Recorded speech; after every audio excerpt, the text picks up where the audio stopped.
When engaging in the act of knitting, you have the option to utilize circular needles, such as the ones shown here, or you can choose to use the more traditional straight needles commonly used in knitting projects. Which do you prefer? Me! Circular needles, because circular needles allow me to do absolutely everything I want to do, from very large shawls to headbands, while straight needles will never allow me to do that.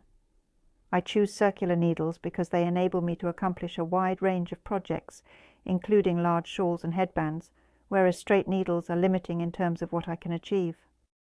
Need example for you?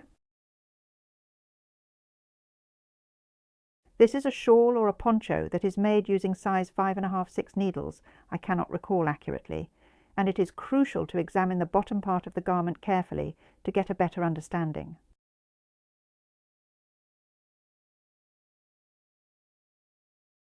Do you know the stitch count? 340?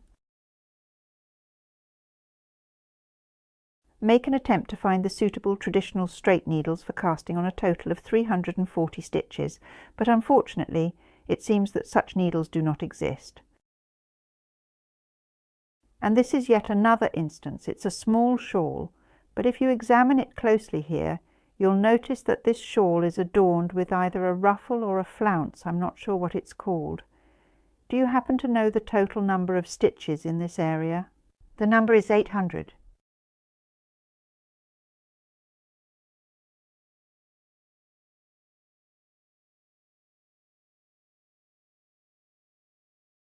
When deciding between traditional straight needles or circular needles, the clear choice is definitely circular needles, as they offer numerous advantages over straight needles.